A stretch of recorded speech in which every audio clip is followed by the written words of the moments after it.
Hi! Again, narito na naman po tayo, mga kapatiran, mga kasamahan po natin sa pananampalataya. Salamat po sa ating Panginoon. Binabati ko po kayong lahat, mga kapatid. At kung meron po tayo dyan na mga bisita, magandang gabi po sa inyong lahat. Kung kayo po ay first time na makasama namin sa online preaching na ito, welcome po. Kung ang iba po sa inyo ay na-invite ng isang kapatiran o isang Christian para makinig po ng online preaching na ito, ay magandang gabi po sa iyo at sa iyong pamilya. Salamat po at pinagbigyan niyo po ang Panginoon. Hindi po kami, kundi si Lord. At ito po ay kapakipakinabang naman sa inyong kaluluwa. So magandang gabi po sa inyo diyan sa inyong bahay, sa inyong tahanan. Sana po ay makatulong sa inyo ang amin pong pagsisikap na ito na maiparating po sa inyong puso ang salita po ng ating Panginoon. Papalad po tayo dahil ngayong gabi ay makakapakinig na naman tayo ng mga salita po ng Diyos. Ang sabi po ng Biblia, hindi lamang po sa tinapay nabubuhay ang tao, kundi sa bawat salita ng Panginoon. Marahil sa maghapon na ito, dahil nasa bahay po tayo, baka madalas po tayong kumakain. Alam niyo naman ang mga Pinoy, they love to eat. Iba pa yung mga merienda sa mga major meals na piniprepare po natin. Hindi po naman yan masama. Dahil just like me, I love to eat. Pero higit sa lahat, maganda po na we need to eat the words of God. Kasi po yung words of God is powerful. Ito po ay active, living, and powerful. Ito po ay pumapasok, nagpe-penetrate hanggang dun sa kaloob-looban ng ating mga kaluluwa. So, maganda po ang salita po ng Diyos. So bago po tayo magpatuloy, mag-pray lang po tayo sandali at samahan niyo po ako sa ating pong short prayer. Okay?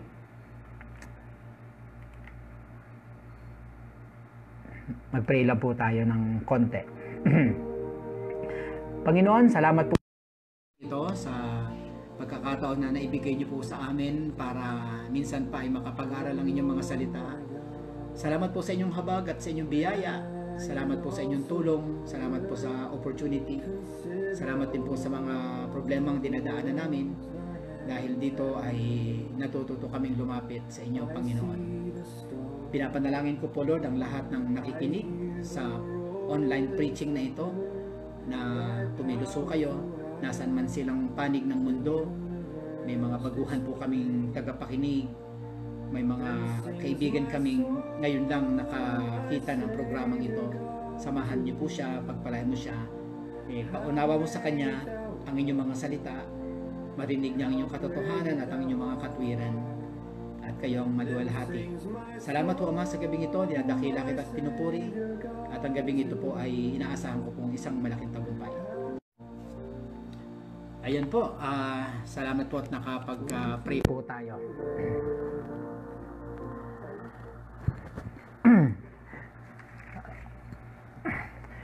Kung hindi po ako nagkakamali, ito po yung ating fifth night ng ating pong Bible discussion, Bible preaching.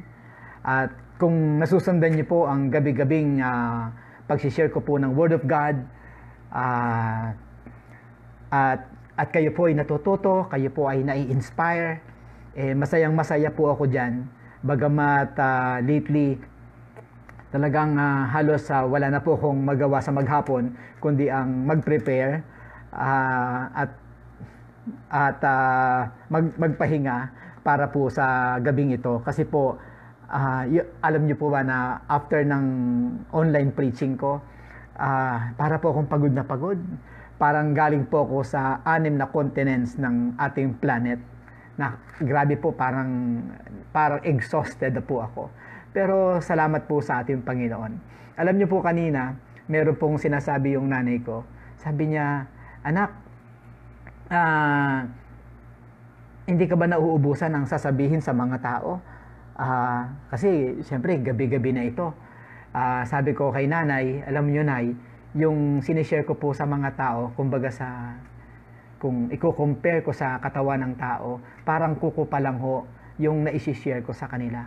Dahil ang Diyos po ay napakalawak, napakalaki ng kanyang katotohanan.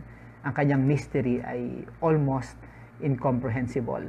Kaya po, umasa po kayo na may mga bubuksan na naman si God sa atin tonight, sa atin pong Bible preaching. Kaya po, abang-abangan po natin. Marami po akong mga Bible verses na gustong pag-aaralan tonight. At sana po mabusog tayo. Parang nanggaling po tayo sa isang eat all you can na restaurant na masasabi nating, wow, solid yung aming mga kinain. So, salamat po sa ating Panginoon.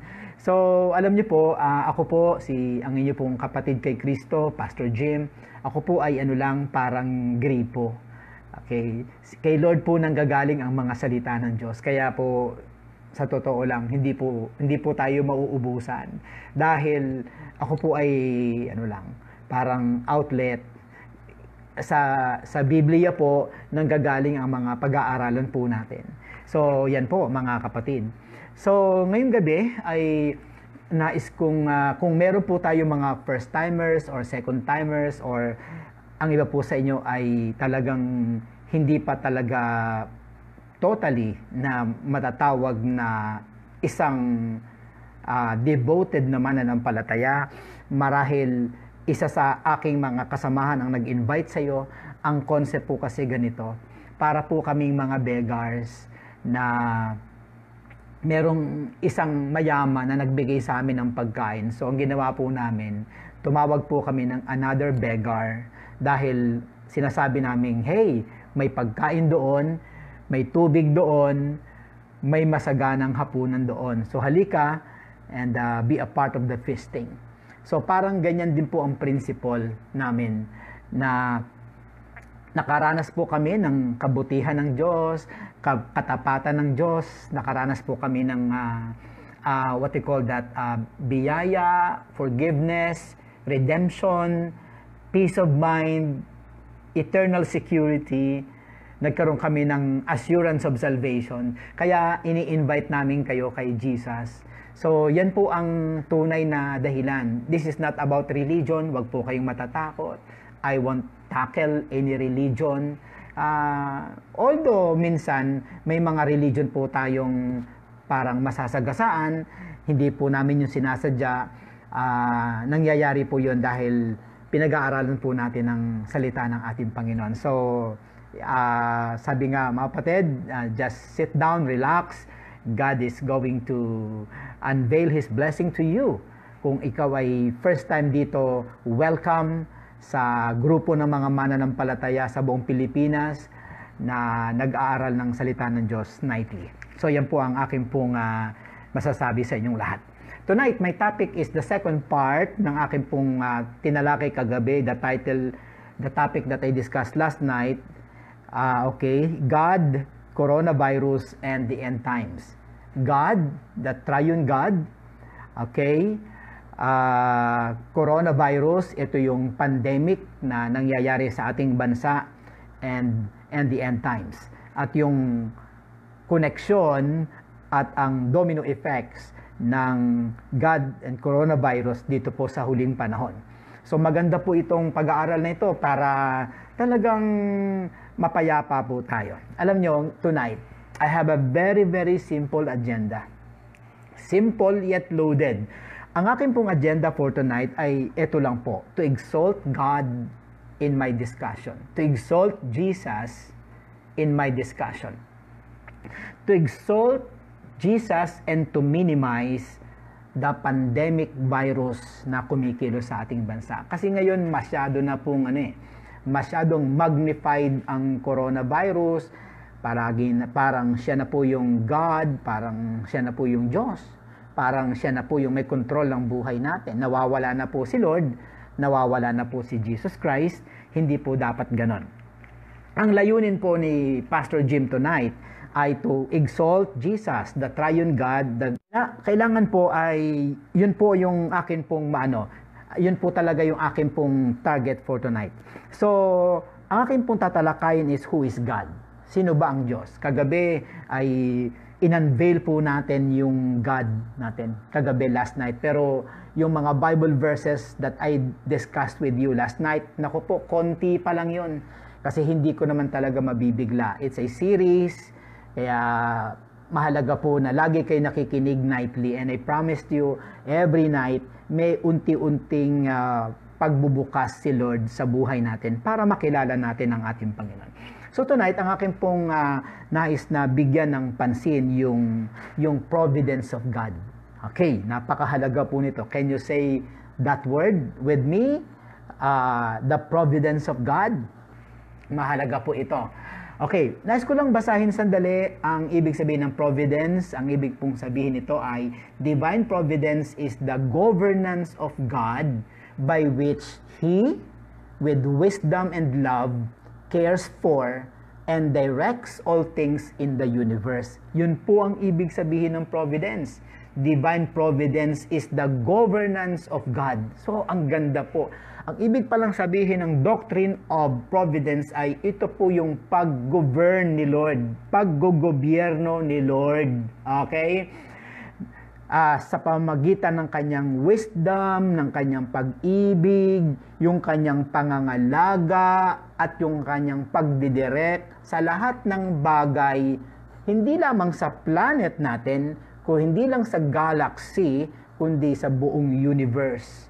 Yan po. So, napakalaki po ng Diyos. So, yan po yung aking highest agenda for tonight. Yung maintindihan nyo po that God must be exalted, that Jesus is Lord over all the earth, that God is the highest God, all-potentate God. Yan po yung gusto ko maintindihan natin para itong mga virus na to, hindi nyo na masyadong katatakutan. Kailangan natin ng yung ang Diyos palakihin natin, pag-aralan natin kung sino siya, tapos siyempre, ang effect niyan, liliit na po yung mga problema natin. So, ulitin ko po, we're talking about the providence of God, and maybe sa susunod na araw, I'll discuss with you the sovereignty of God. Okay? Pag-usapan po natin yung malalaking plano ng Diyos, yung kung sino siya. Kasi ganun po ang tingin ko makakatulong sa ating konteksto ngayon. Nasaan ka man, alam ko na kayo po ay nababalot ng mga takot, puro COVID-19 na ang nasa isip ngayon.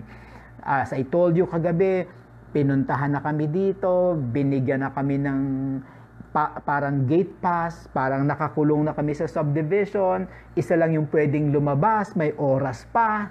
Nako, parang talagang, and I'm sure, nangyayari na rin to sa inyong lugar.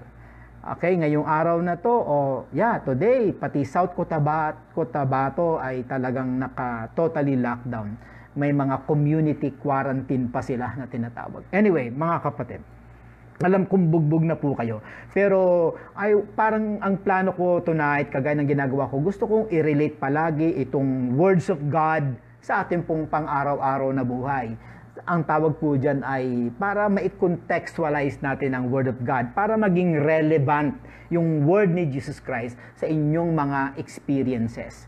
Kaya yan po ang trabaho ng pastor. Yung pong mula sa pinakamatayog na bundok, dinadala natin ang Word of God sa ibaba at nang maintindihan ng mga tao. That's why mahalaga po yung mga applications na gagawin po natin, because preaching without application, we call it, sabi ka namin, that is abortion. So mga kapatid, so ulitin ko po we're talking about God, ang kanyang providence, at ang ibig sabihin nito ay ang kanyang paggogobyerno, ang kanyang pangangalaga, ang kanyang pagdidirekta ng lahat ng bagay sa buong sansinukob. Yan po ang ibig sabihin. Now, tatlong aspects lang ng God's providence ang gusto kong talakayin tonight. Una, yung over the physical world, na ang Diyos ay nangangalaga sa physical world. Pangalawa, ang Diyos ay nangangalaga sa animal creation.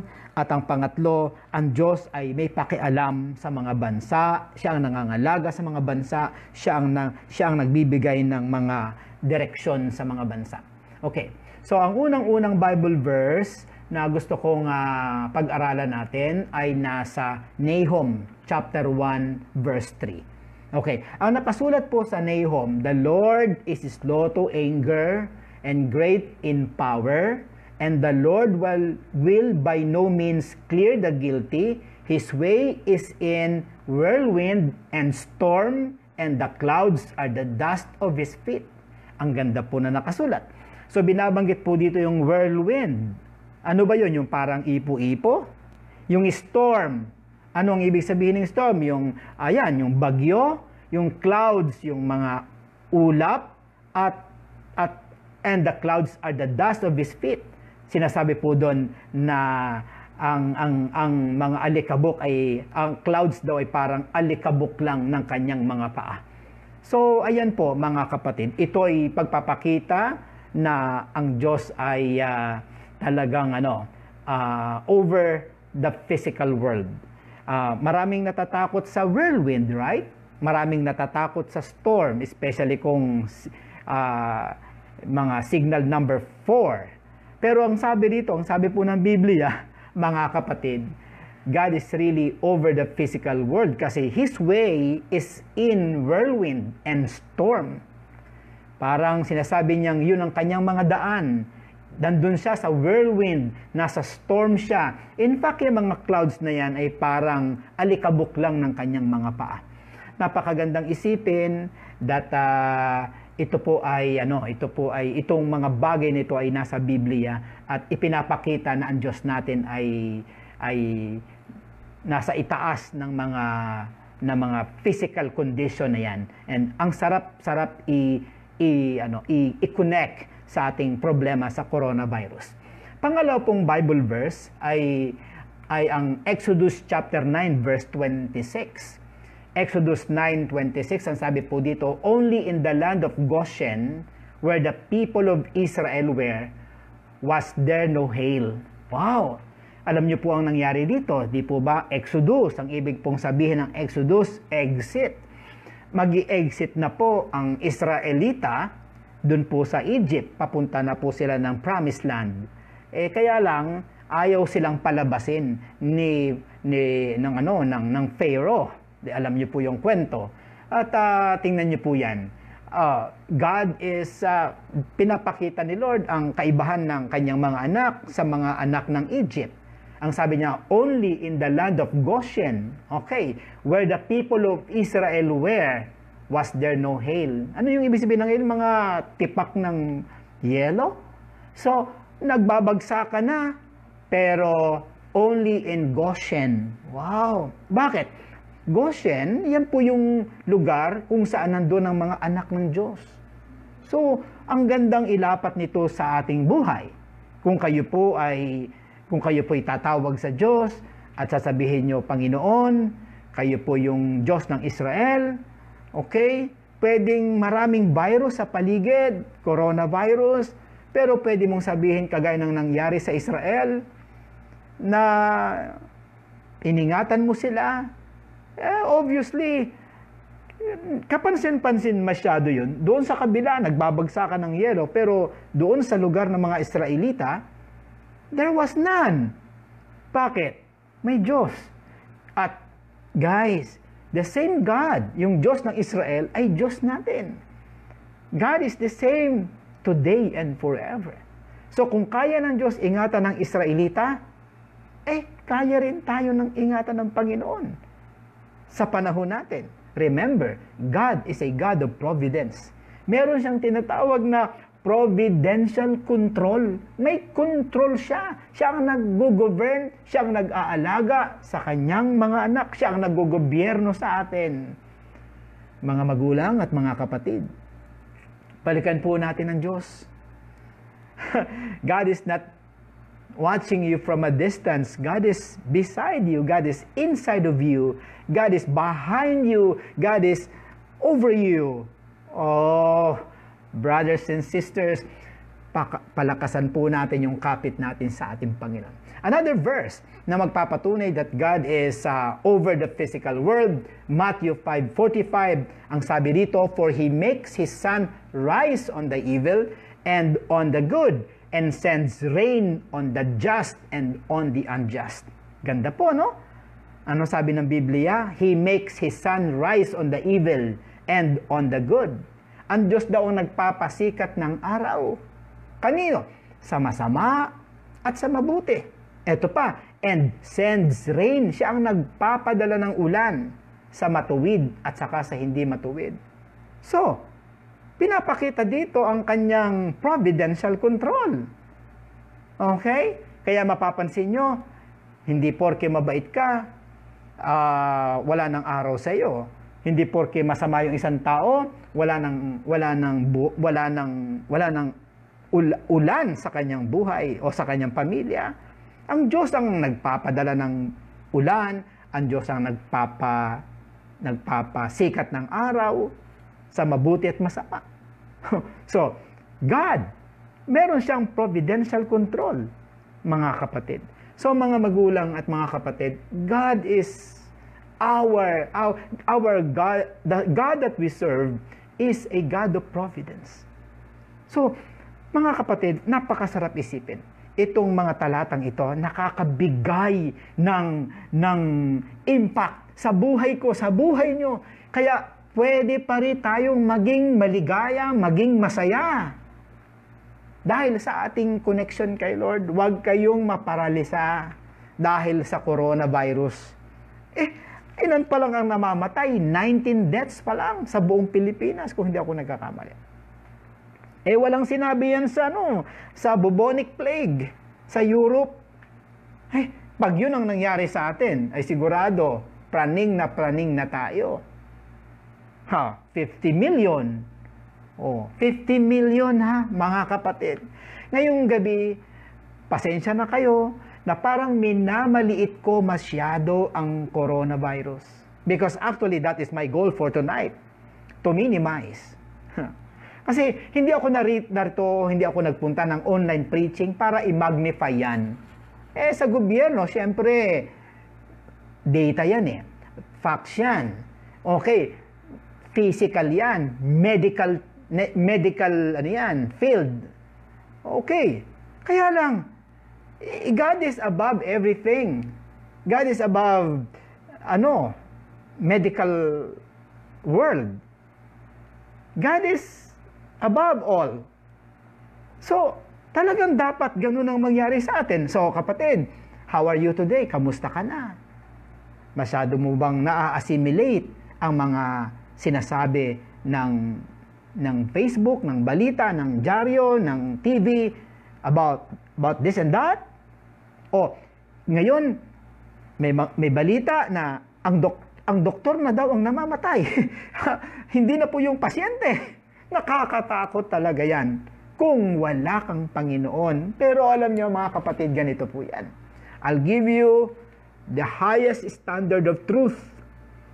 Alam niyo po yung kamatayan ng doktor na dahil sa coronavirus, ang totoo po nun, panahon na talaga nung doktor. Kasi po ang kamatayan sa banal na kasulatan is an appointment with God. Di ba ang appointment may oras? Sino po sa inyo ang nakipag-appointment? Lahat naman tayo nagkaroon na ng appointment. Lahat ng appointment may oras, may lugar. Saan tayo magkikita? Kompadre, anong oras? Di ba ganun ang appointment? So if that is an appointment, may oras yon. So yung doktor, nakikirami po kami sa namatayan. Pero ang gusto kong dalhin ang aking community sa mas mataas na perspective, kung yung doktor o kung sino man ang namatay sa coronavirus, kung hindi man siya mapatay ng coronavirus, may ibang uri ng kamatayan o dahilan para mangyari ang kamatayan ng tao na yan. Because guys, spiritually speaking, spiritually speaking, that is an appointment with God. So, mapanatag ka, kaibigan. Pumayapa ka. God is in charge. Relax. Sabi, relax. Amen? God is alive. So mga kapatid, yan po ang akin pong ilan sa mga Bible verse. Okay, ituloy ko pa po. Genesis 41:32. And for that the dream was doubled unto Pharaoh twice. It is because that thing is established by God, and God will shortly bring it to pass. So makikita po natin ito. Ayan. Ang ganda-ganda ng katotohanan ito. May tinatawag ditong panaginip. 'Di ba? Si Pharaoh. Okay? Ano yan? At sabi diyan, it is because the thing is established by God, and God will shortly bring it to pass.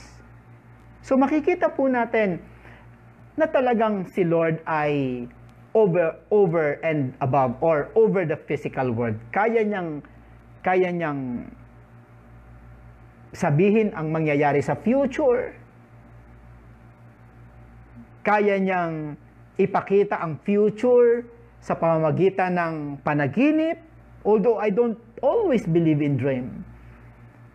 Pero sa context na ito, yun ang nangyari, mga kapatid. Magkakaroon sila ng kahirapan, pero ipinakita na ni Lord ang mangyayari. So mga kapatid, please, itaas natin ang Panginoon. Ang Diyos natin ay hindi estatwa. Ang Diyos natin ay hindi Diyos-Diyosan, ang sanlibutan. Ang Diyos natin is the highest God, the ultimate, the all-powerful God, the absolute God. Another verse in Amos chapter 4 verse 7. Look at this.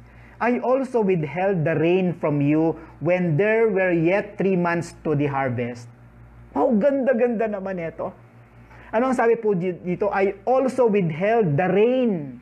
Siya pala ay may kakayanang pumigil ng rain. I will also withheld the rain from you when there were yet 3 months to the harvest. Tapos, I would send rain on one city and send no rain on another city. One field would have rain, and the field on which it did not rain would wither. Grabe! Inaamin ng Diyos na siya ang pumipigil ng rain, kaya pala may tagtuyot. Oh, now you understood na kaya pala minsan ay merong drought. Nako, sinasabi na ng Biblia na ang Diyos pala din po ang may dahil dyan. Sabi niya, clear na clear. Kung naniniwala po kayo sa Holy Scripture, that the Holy Scripture is the Word of God. This is the final word, the final authority na meron tayo. Ito po'y tawang ginamit ni Lord, pero ang nakasulat dito, every line, every verse, yan po ay salita ng Panginoon. Kinasihan po ng Diyos yan. Kaya po, mapapansin nyo, ito lang ang pinakamabentang libro sa balat ng lupa, the Bible.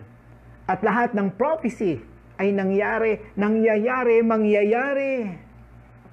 Kaya pagka meron kang talata dyan na minemorize, wow! That's absolute, mga kapatid.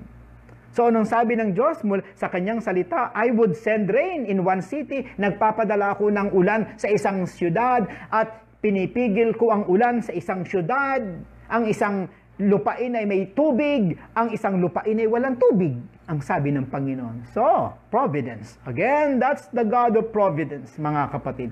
Ang ibig sabihin talaga ng providence ay paggogobyerno ng Diyos.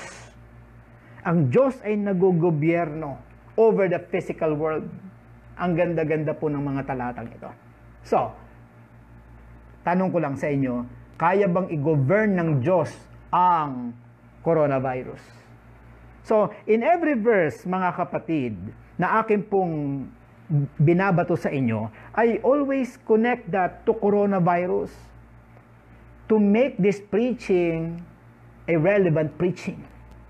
Because that's my topic for tonight. God, coronavirus, and the end times. The connection and the domino effects. So mga kapatid sa Panginoon, napakaganda po ng salita ng Diyos. Okay. So meron pa po akong talatang babasahin, mga kapatid. Ang sabi ng Acts 14:17, "Yet he did not leave himself without witness, for he did good by giving you rains from heaven and fruitful seasons, satisfying your hearts with food and gladness." Sabi rito, hindi niya kayo iniiwan na walang patotoo, for he did good by giving you rains. Grabe. Siya ang nagbibigay ng rains from heaven and fruitful seasons. Hindi lamang ulan ang kanyang ibinibigay, kundi isang masaganang pag-aani, satisfying your hearts with food and gladness. So mga kapatid, God is really on top. God is really the God of providence. So, kung ang Diyos ay kayang magpigil ng ulan, kaya niyang magpigil ng coronavirus. Alam niyo si Lord, yan po ay informed sa nangyayari. Hindi po yan mahina. Alam niya kung saan yan nanggaling, alam niya yan kung saan pupunta. Kaya, relax lang, kapatid. Huwag matatakot. Huwag tayong pa-dominate. Dahil kung may mga balita dyan, may balita din sa Bible. Di ba? Kung merong mga nakakatakot dyan sa paligid, well, we have God. We have the God of the Bible. Labanan lang naman yan ang paniniwala. Labanan lang naman yan ang pananampalataya. Tingnan niyo po, isa pang talata, Isaiah chapter 40 verse 12, "Who has measured the waters in the hollow of his hand?" Wow! Sino daw ang makaka-measure ng tubig sa kanyang palad? "And marked off the heavens with a span." Sino ang makakapagmarka ng kalangitan? "Enclosed the dust of the earth in a measure and weighed the mountains in scales and hills in a balance." Napakaganda po napaka-poetic, napaka-tremendous ng talatang ito.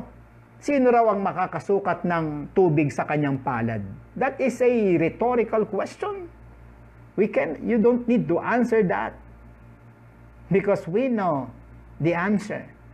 Sino ang makakapagmarka ng kalangitan? Sige nga, markahan nyo nga yung langit mula doon hanggang dito. Ano ang lawak nun? Only God can do that. Sino makakapag-enclose ng mga buhangin ng sanglibutang ito? At sino ang makakatimbang ng mga bundok sa mga timbangan? Sino? Wow, what a question. What a question, mga kapatid. What a question. So may problema ka ba? Ang kailangan niyo po ay si Lord. Yan lang ang ganda-gandang Bible verse. Isaiah chapter 40 verse 12. Kaya nga, remember, I told you kanina na magsimula po ako, I have a very simple agenda for tonight, and that is to exalt God in our midst. And in effect, mamiminimize natin ang virus na to sa ating isip. Kung minsan kasi nasa isip lang naman, tingnan nyo po yung iba dyan. Pag merong nararamdaman dito, iisipin agad, meron na siyang cancer. Okay? Pagka biglang minsan kinilabutan ang kanyang balahibo, iisipin niya, naku, hindi na ako aalis. Baka ma-aksidente ako. Nasa isip lang po yun. So, kalaban po natin ang ating isip. Kaya dapat yung ating isip, pinupuno po yan ng Word of God. We memorize the Scripture, we meditate the Scripture, kumakanta tayo ng mga Christian songs, nag-aaral tayo ng Biblia, umattend tayo ng Bible study, nagjo-journal tayo, para magkaroon tayo ng tinatawag na the mind of Jesus Christ. Yan po ang kailangan po natin, mga magulang at mga kapatid. So, ang akin pong layunin ay simpleng-simple, to exalt God. And I'm sure by God's grace, unti-unti kong na-establish yan sa inyo ngayon, na si God ay lumalaki sa atin. And my topic for tonight is about the providence of God. Hindi pa po ako, hindi pa po tayo natatapos dyan. Napakahalaga po ng katotohanan yan, mga kapatid. Look at another verse that I would like to share with you. Natapos ko na po yung the providence of God over the physical world. Next is the over the animal creation. Tingnan niyo po ito. Sabi ng Matthew 10:29, "Are not two sparrows sold for a penny?" Wow! Wow, ha? Sparrows, Maya.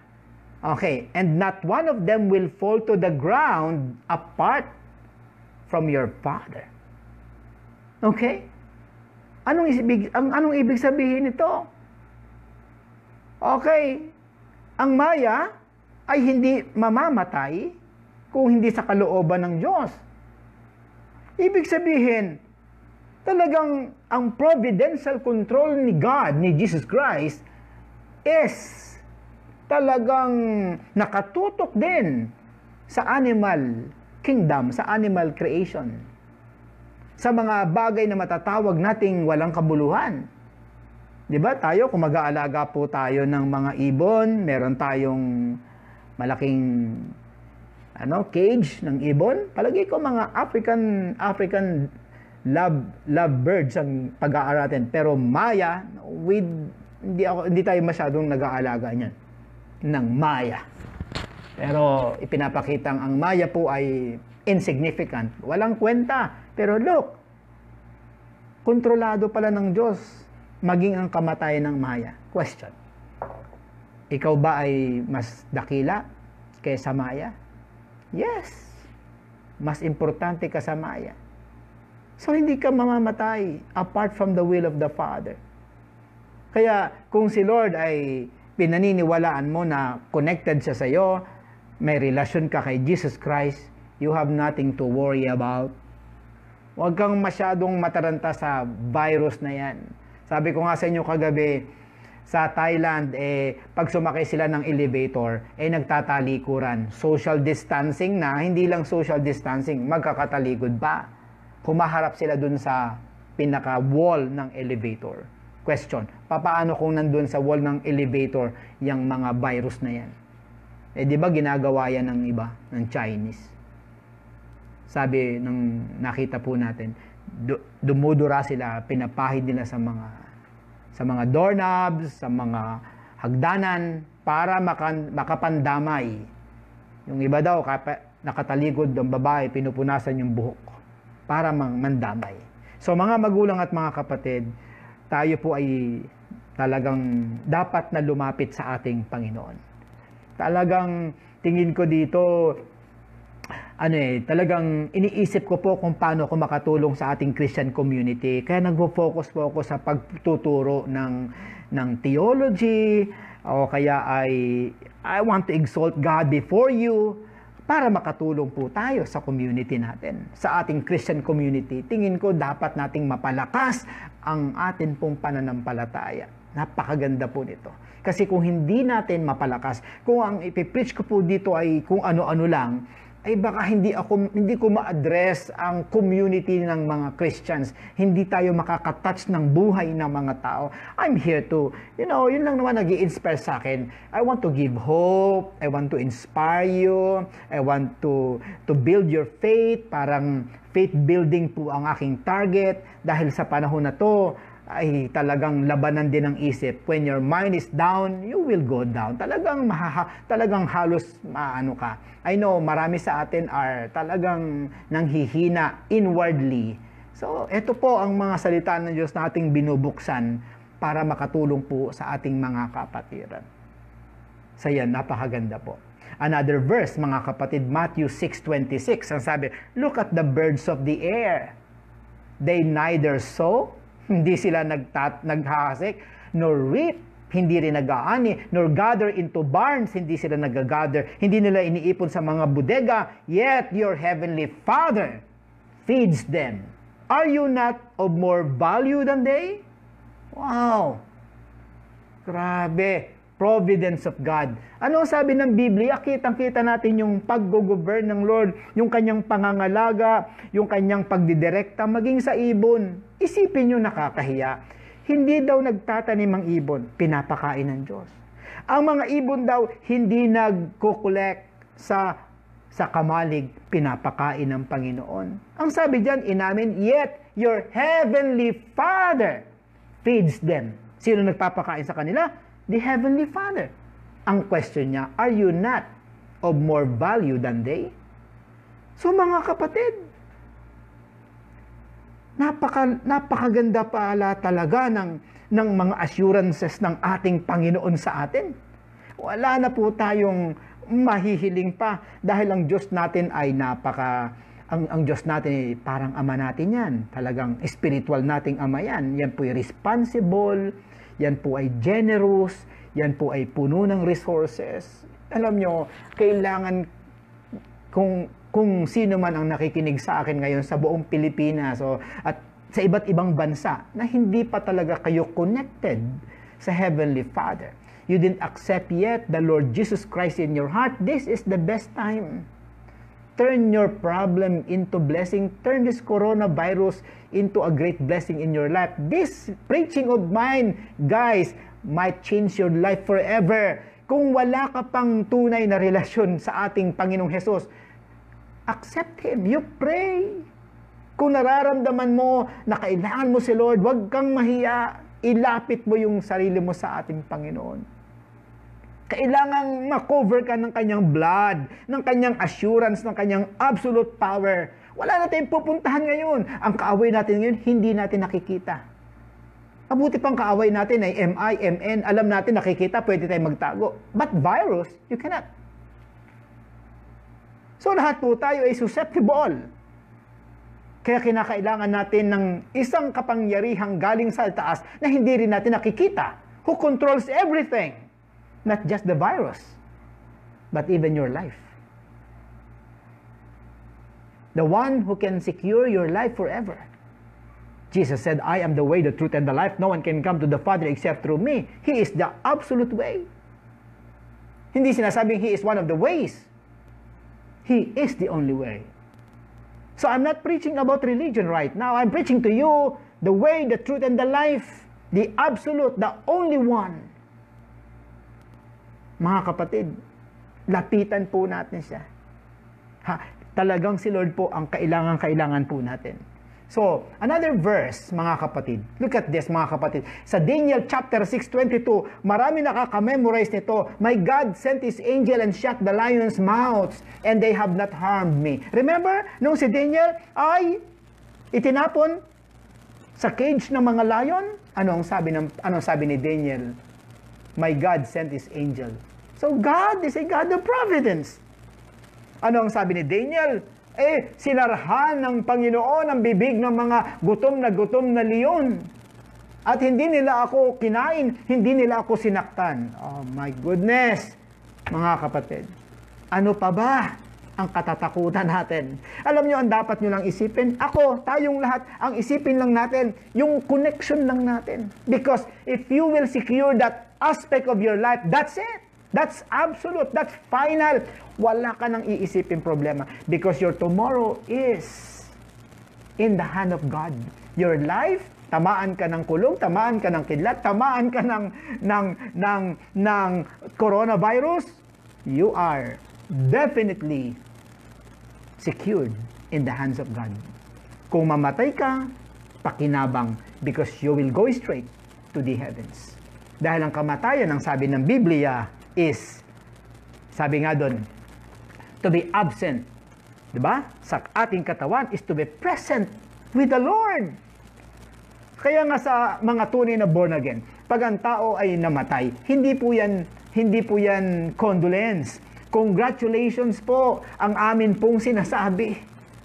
Although hindi kami naiintindihan dyan ng marami, because we firmly believe na kang tunay na Kristiyano, kapag kinuha na yung kanyang buhay na nandito lang sa kanyang ilong, ay pupunta na siya sa langit.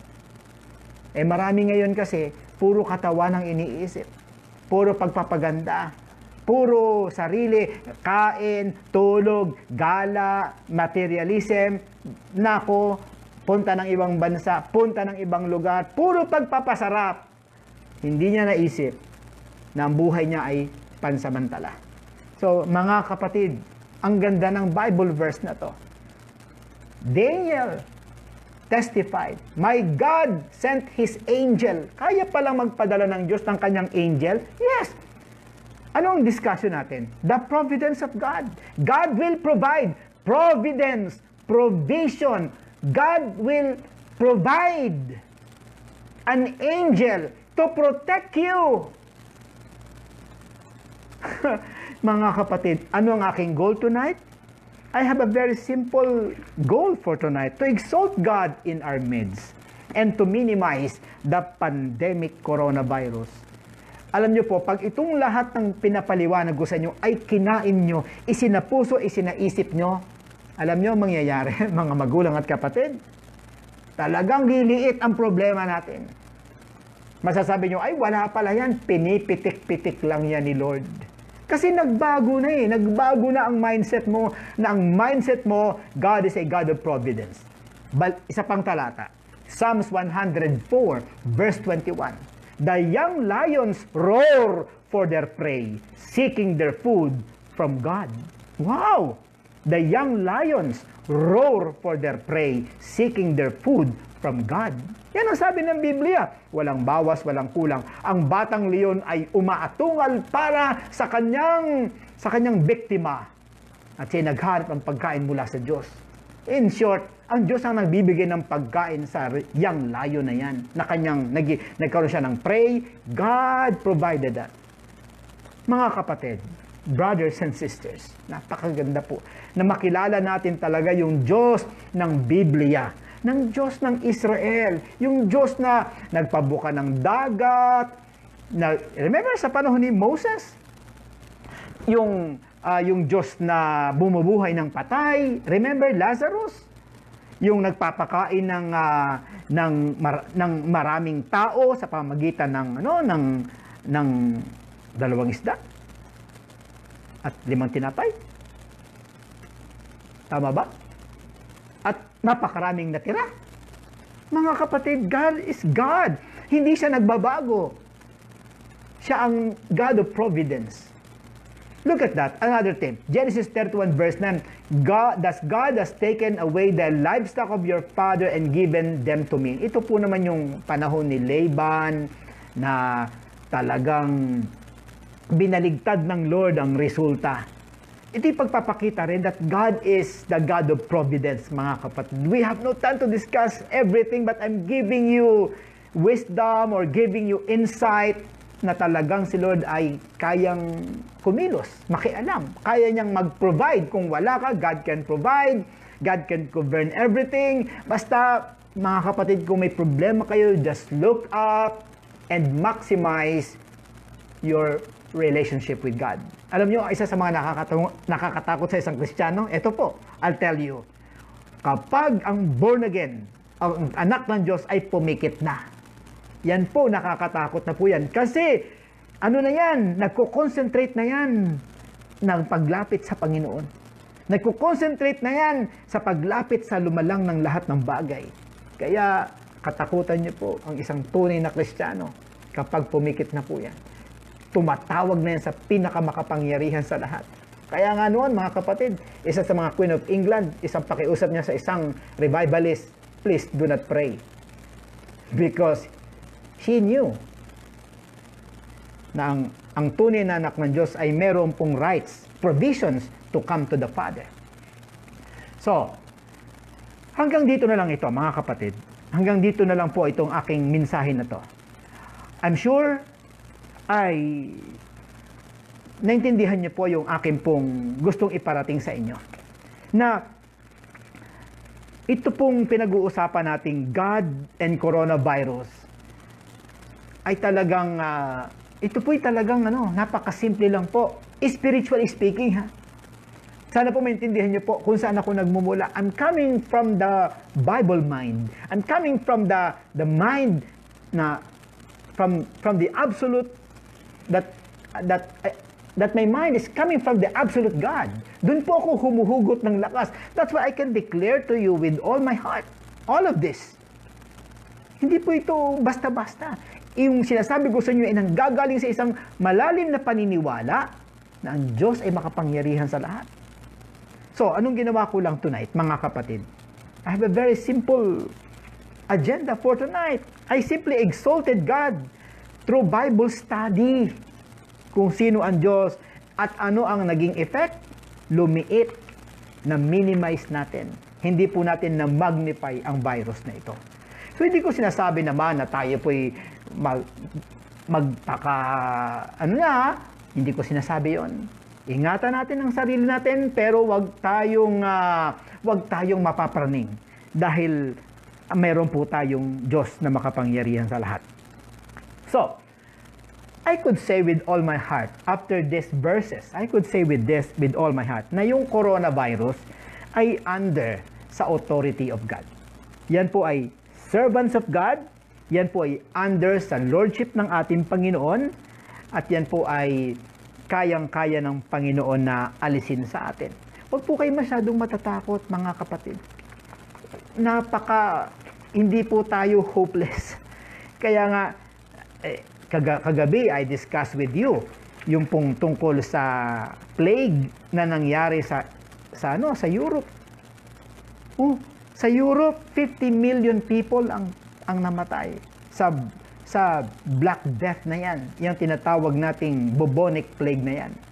At kung isasama natin ang mga pinatay ng plague na yan hanggang sa Asia, kaya tinatawag siyang Eurasia, yung kombinasyon ng Europe at Asia, umaabot po, ayon sa aking pagsasaliksik, 200 million. Aba, 200 million, mga kapatid. Anong ibig sabihin ng 200 million? Ang 1 million ng dami-dami. 50 million ng dami-dami. 100 million ng dami-dami. 200 million pa kaya. Ang namamatay lang po sa ating kapanahunan ito is 19 deaths.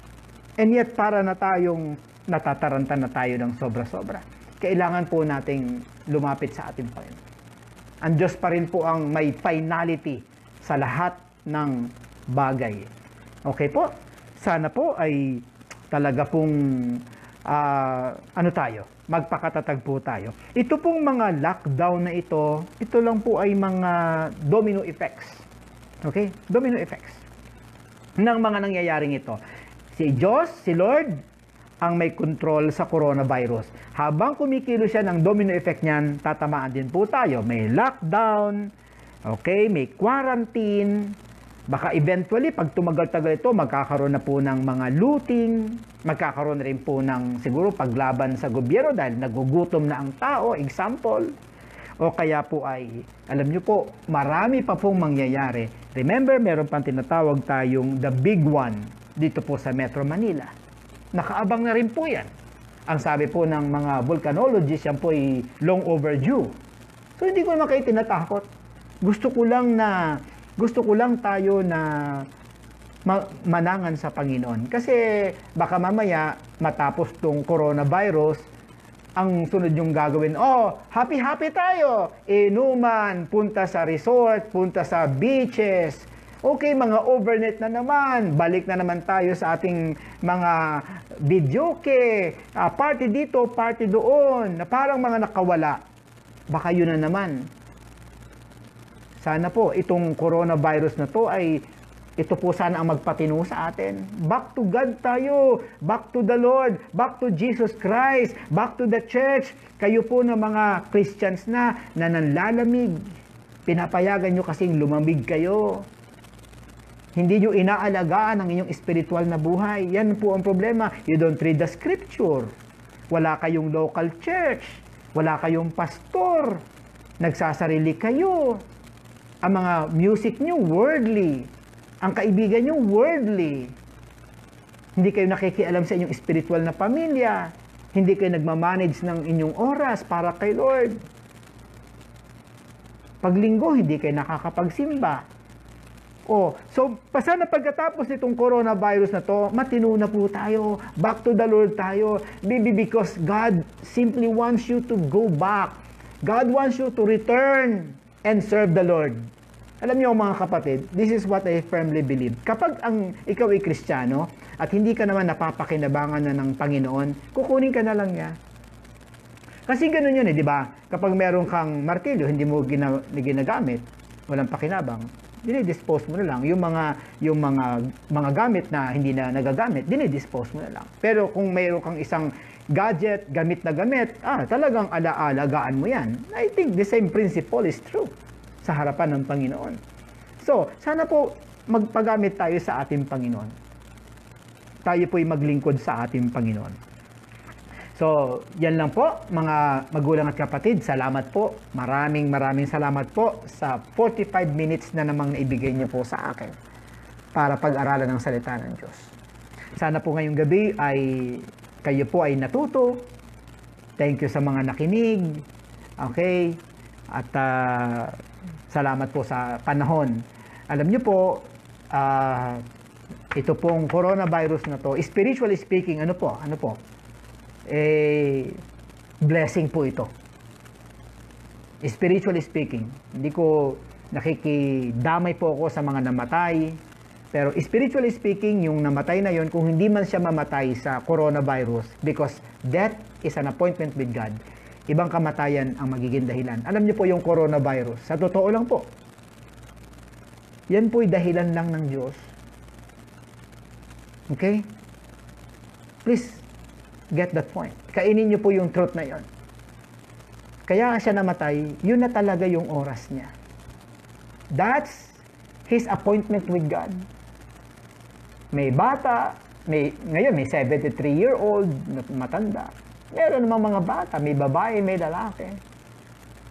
Spiritually speaking, yan po ang totoo. That is an appointment with God. Paano, Pastor Jim, yung 200 million na sinasabi mo sa Eurasia? Well, punta ka pa rin sa taas na interpretasyon. Providence of God yun eh. God controls everything. God governs everything. Walang ibang paliwanag. Walang scientific na sapat na paliwanag. Only God. Only God, mga kapatid. That's the highest.